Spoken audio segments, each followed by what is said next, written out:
Тайга не прощает. Она просто ждет. 1947 год.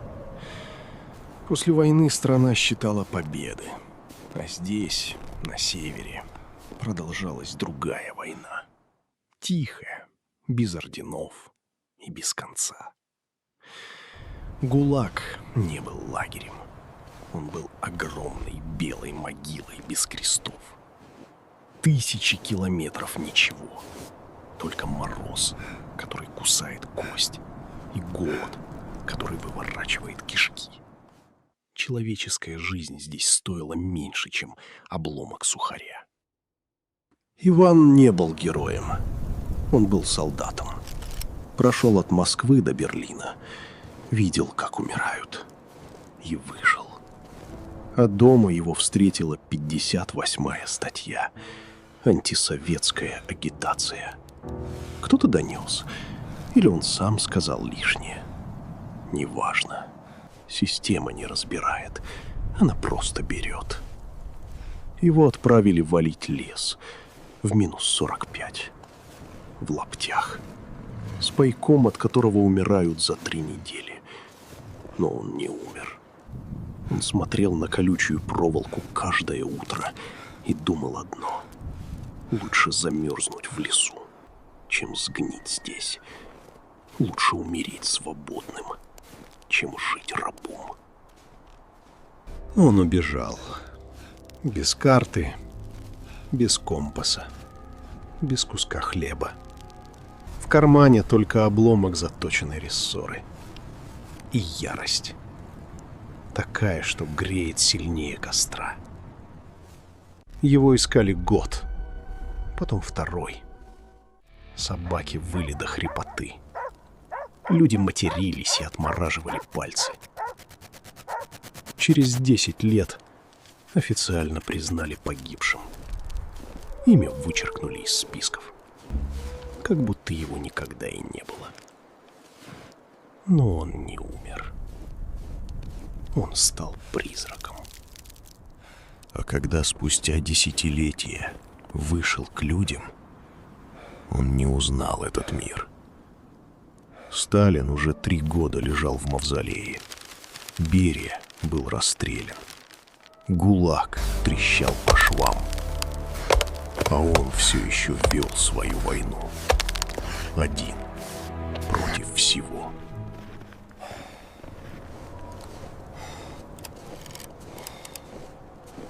Это история сибирского призрака.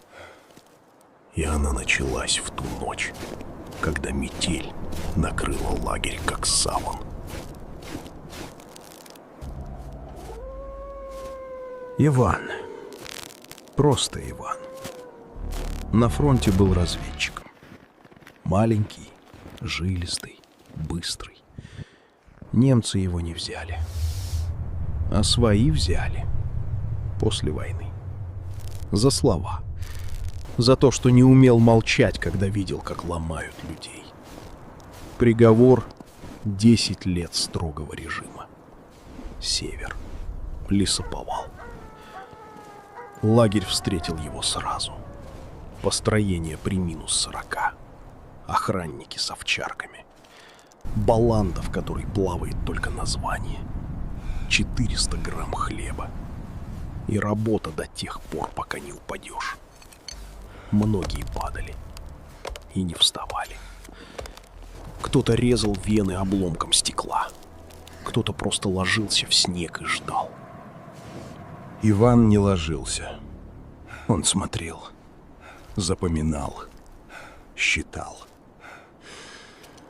Полгода собирал арсенал. По крохам. Рисковал. Сушил хлеб за пазухой, пока не затвердеет, как камень. Украл кусок брезента. Обрывок веревки. Самое ценное — рессору от разбитой машины. Заточил об камень. Получился нож и топор одновременно. Ночь побега выбрала сама природа. Началась дикая метель. Ветер выл так, что не слышно было даже выстрела. Охрана грелась у печей. Собаки не нюхали. Иван перерезал проволоку или пролез под ней. Пошел в белую мглу. За первые сутки прошел 40 километров. Без остановок. Ноги в самодельных обмотках превратились в кровавое месиво. Каждый шаг — боль, которая стреляет в голову. Но он шел.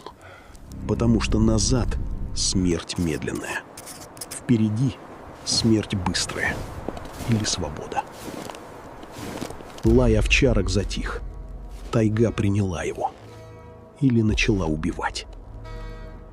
Он не знал дороги. Шел на юг. По солнцу днем. По звездам ночью. В метель просто шел. Падал. Вставал. Шел. Кровь на снегу. Следы за ним заметало за полчаса.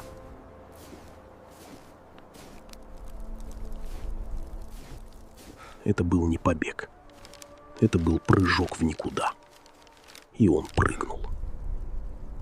Первая зима — это не холод. Это пытка. Без топора дом не построишь. Иван рыл норы в снегу и земле. Руками, ногтями, обломком стали. Землянка получилась низкая, сырая, вонючая, но своя. Огонь.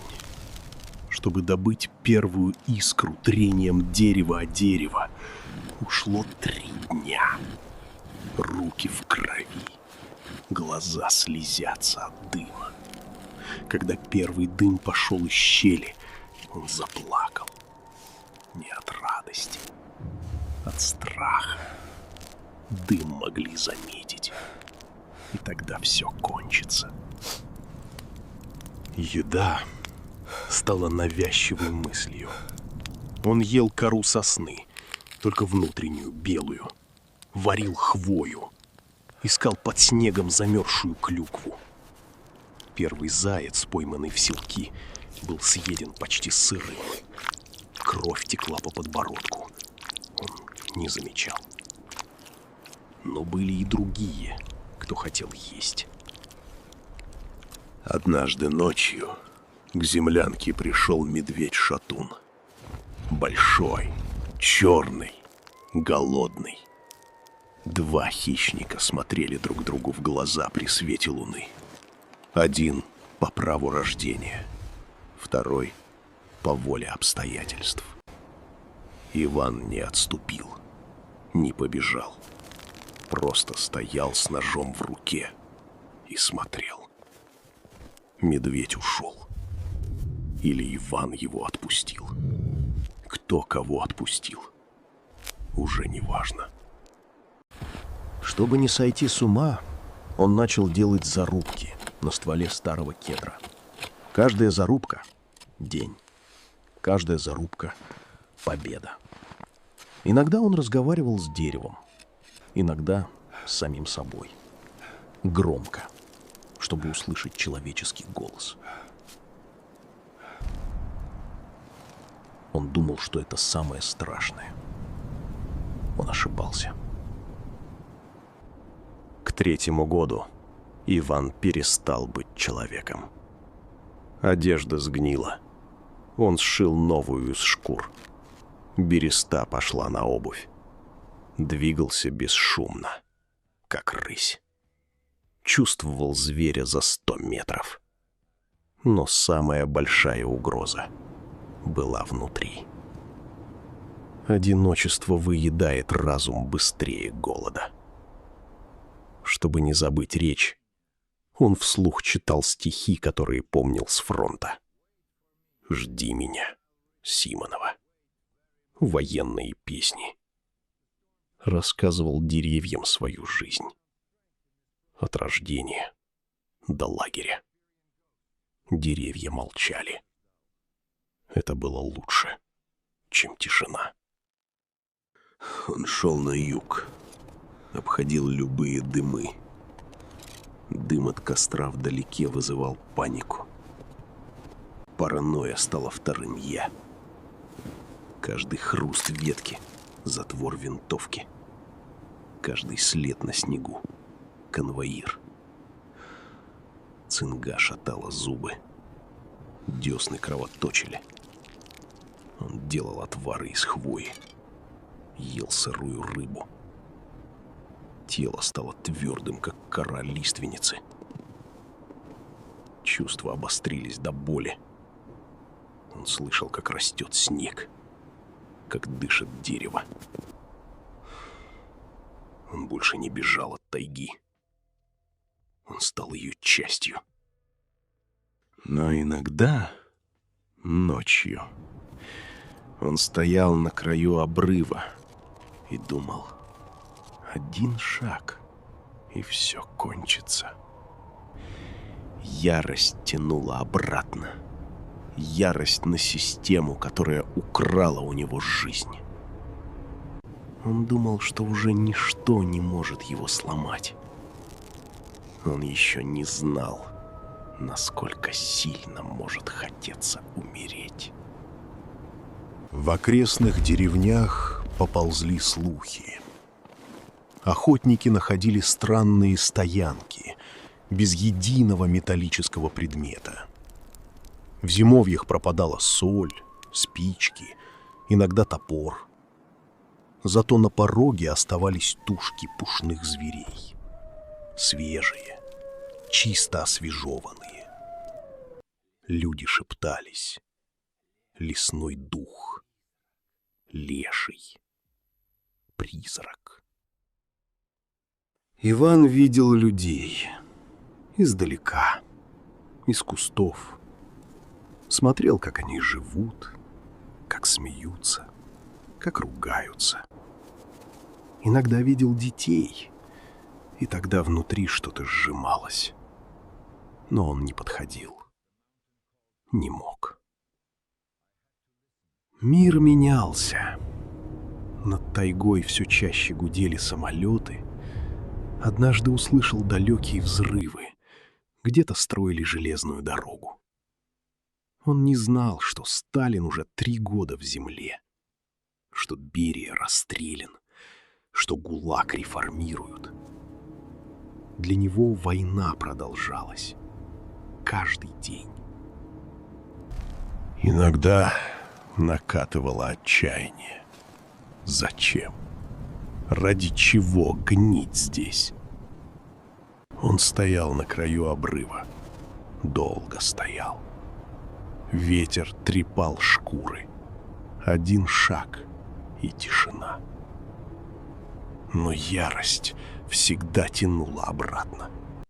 В чащу, в холод, в свою войну. Он уже не помнил, как выглядит человеческое лицо вблизи.